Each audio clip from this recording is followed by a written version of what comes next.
How dare you? These chains are legally installed. Put those cutters down right now. I demand you stop this instant. Yeah, those were the first words out her mouth. Not hello, not let's talk, just that shrill, righteous tone echoing across the water. I remember thinking, here we go. My dock, the one I built board by board, now sat with heavy steel chains draped across it, padlocks catching the morning light, like someone had chained up a stray dog. For a second, I almost laughed. Then I felt that cold knot in my chest, the one you get when you realize something you care about's just been messed with for no good reason. You ever have one of those moments where you stand there, try to convince yourself this is just some mistake, maybe a mix-up, but deep down you know better? That's where I was, staring at those chains, listening to the faint metallic rattle whenever the wind picked up, wondering if Karen, yeah, I'll call her Karen, was watching from behind her curtains. Spoiler alert, she was. She wanted a show. And the truth is, on a lake, news travels faster than a summer storm. By the time I stepped out to my dock, just to see if those chains were for real, I could almost feel the eyes from every window on our little cove. Some folks pretend not to notice, but trust me, they always do. I bent down, touched the chain, felt the cold bite of the steel, and tried to guess what kind of story Karen had spun in her head to make this seem reasonable. Maybe she figured I'd lose my cool, rip the chains off, give her an excuse to call the board, maybe even the cops.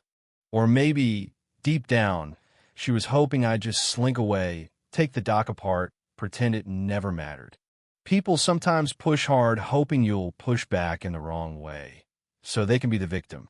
But I'm stubborn, and I know the rules. State owns the water, not the HOA. Permits trump drama, and mine was as solid as the boards under my boots. Still, seeing that padlock glinting in the sun, it felt personal. 10 years I've lived here. 10 years sanding, sealing, fixing every crooked plank until it sat just right. This dock wasn't some kit I ordered off the internet. It was mine because I built it and I followed every rule. I didn't storm over to Karen's deck. I didn't yell. I just stood there, hands in my pockets, letting the lake air fill my lungs and cool my temper. You ever notice how sometimes when people want to set a trap, they do it by just standing back, letting you stew? The chains didn't move, but the message was loud. This is a line in the sand. It's funny because HOAs, they love a good process. Guidelines about what color your shutters can be or how tall your mailbox ought to stand. But the lake? That's a different animal. The state sets those boundaries. Permits spell out every foot, every post.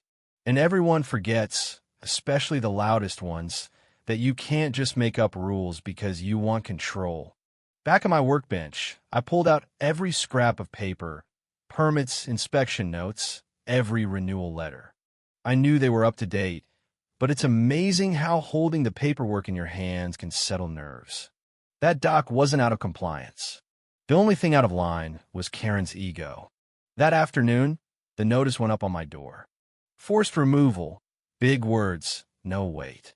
No dates, no signatures, just threats scribbled on cheap printer paper. I could almost see Karen at her kitchen table, typing it up, imagining how I'd crumble. But that's the thing. Real rules don't need heavy words. They stand on their own.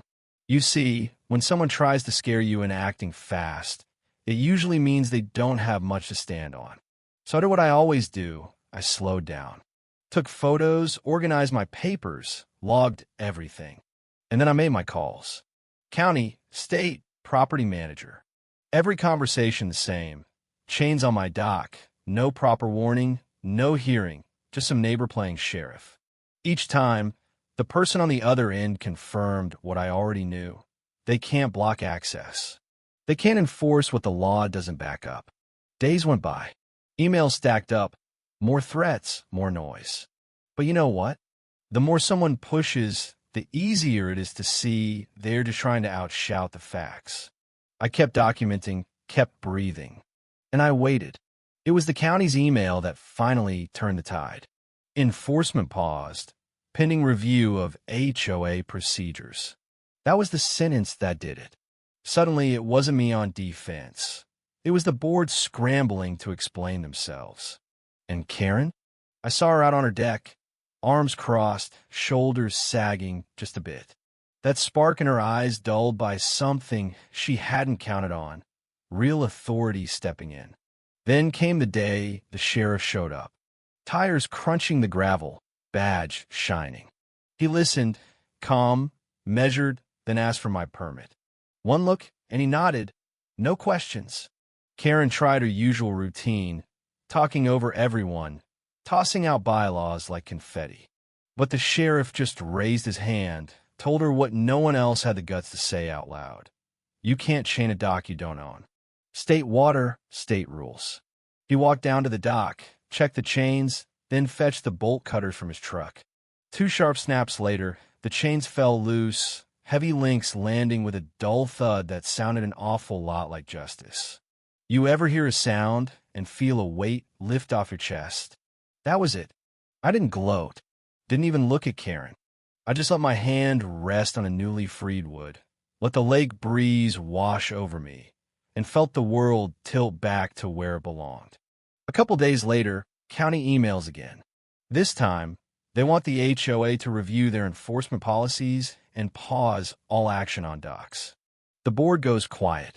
The fines I've been threatened with, suddenly they disappear. A check lands in my mailbox for the amount they claimed I owed, with a carefully worded note about errors. The property manager even calls, mumbling something about procedural improvements. I almost laughed out loud. Neighbors started stopping me in the yard, asking quiet questions. Everything gets sorted? Relief on their faces. Most folks never really want to fight. They just wanted things to work the way they were supposed to. For a while, I left the broken chains coiled by the water's edge. Let them rattle in the breeze, a little lesson about what happens when someone overreaches. I know some people hear HOA and get riled up, but the truth is most rules aren't that complicated. Permits are clear. Guidelines are clear. If you keep your papers straight and your steps steady, the facts have a way of surfacing. Drama fades. Structure wins. The best part? I learned a few things I'll carry forward. Organization is quiet power. You don't need to be a lawyer, just a little stubborn and a lot patient. Most folks want clarity, not chaos. When the noise comes, slow down, document everything, and let the rules speak. If someone pushes you, ask for the rule behind their demand. 9 times out of 10, they won't have it. And yeah, maybe that's the real lesson here. Stillness can be stronger than shouting. The chains, the notices, the pressure, they all lost their bite once the truth stepped in. The dock floats free, the water is open, and the air feels a little lighter every time I walk down to the shoreline. Even the boat seems happier, nudging the bumper as if to say, let's go. If you've ever been through something like this, you know what I mean. Rights only matter if you stand up for them, calmly, step by step, no matter how much someone tries to make you rush or doubt yourself. Now, when folks around here worry about docks or permits, I just tell them, start with the rules, stick to the facts, and don't let anyone wrap you up in chains that don't belong. So tell me, where do you draw the line between following the rules and standing your ground? Have you ever had to push back against someone who tried to take more power than they had? Drop your story below. I'm curious who else has weathered a storm like this, and what you learned along the way.